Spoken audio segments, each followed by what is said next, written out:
So I'm chilling out beside the Chattahoochee River in Roswell, Georgia. Look at my view. That's so nice. Look at that. Right at the bend of the river. So it's pretty good. You know, you get both ends. It's almost like you're sitting on a giant lake or something. Yeah, the river's not flowing fast here either, so it's nice and wide. And then there's this boardwalk here on Long, which is really cool. That's how I got here. There's my bike. Took the bike over. You know, I don't know whether I should park the bike facing outward in case I get attacked. I got a quick getaway, or maybe I want to park it the other way so if someone robs my bag, they don't have a quick getaway. I don't know. But right now I have it so I can do a quick getaway. You know, it's still daylight, so I probably don't have to worry about getting attacked or anything, but you never know, especially in this safe environment. Uh, yeah, the so you know, I had some thoughts here. You know, I saw some people walking by. I mean, it must be nice to be able to just go for a leisurely walk during the day on a weekday. Um, you know, I never really had that opportunity until now after COVID. But yeah, before COVID, yeah, it'd be like, no, you're chained to a desk. You're, I mean, maybe. I mean, there's no businesses nearby, so it's not like they're just on their lunch break or something.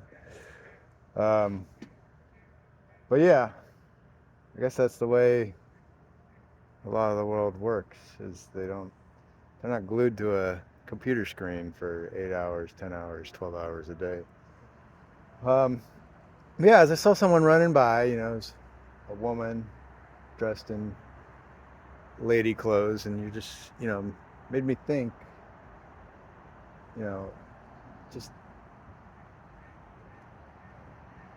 how sane we give humans credit for when it's just there's like nothing really sane about humans. It's like there's like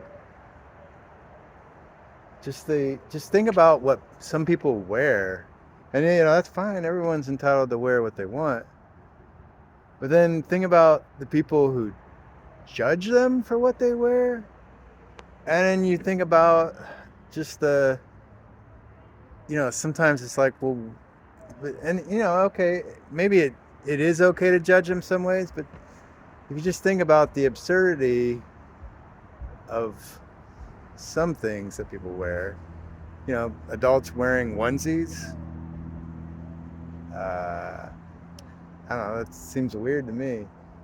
Uh, yeah, like even like at one point, I even wore a onesie for work. One job I had in the back in the Marines where I worked in the motor pool, it was like you know, the car maintenance type outfit where you have to get in it, you know, and zip yourself up like it's a wetsuit or something. And I guess wetsuits are onesies too, which really doesn't make sense because yeah, why don't they just have pants and shirts separate for that? And I'm sure you can buy them, but not usually.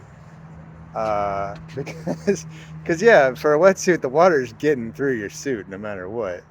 It's not like they're completely waterproof.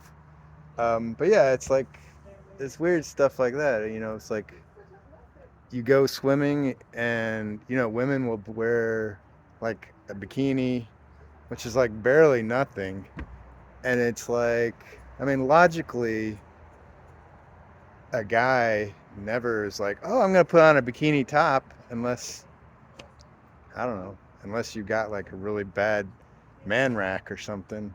You might think about that, but a guy never thinks about putting on a bikini top. I mean, sometimes, yeah, a lot of times I'll wear like a shirt so I don't get sunburned, but a bikini's like practically nothing. So it's like, you know, it's either like, why would you go swimming with just this little string that doesn't really do anything?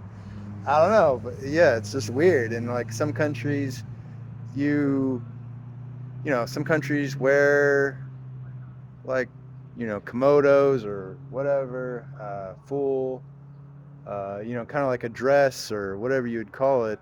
Uh, full, guys wear like not pants, they wear the long dress, or maybe, it's called something else, obviously.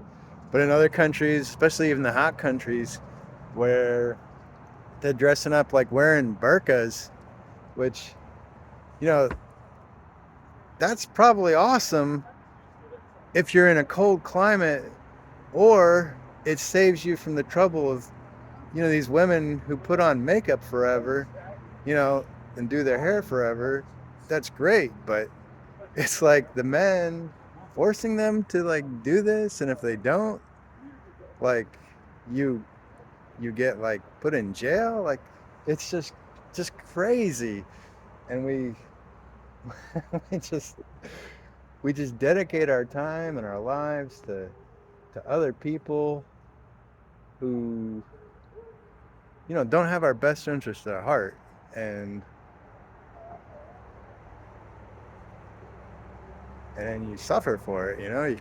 You dedicate your life to somebody for 10 years, and you die twice, because you die when you dedicate your life to them, and if they're a toxic person, then the rehabilitation that you need to go through in therapy, uh, the mess when you find out they cheated on you or betrayed you or it was all a lie anyways, then you die again, because you've taken on this new life of killing. But basically they killed off your old life because you're dedicated to them and you don't have time for life anymore.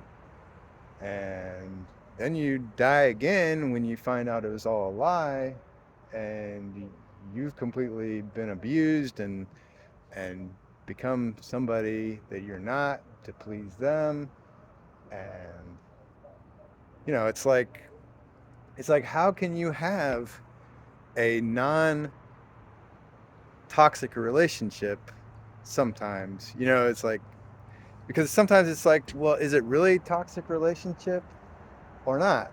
Because if, let's say you're a pig and you marry a, I don't know, a bird or a giraffe, and it's just like, it's going to be like a toxic relationship, because you just want to wallow in the mud and eat whatever you can find to eat, and the other animal is just living in the trees.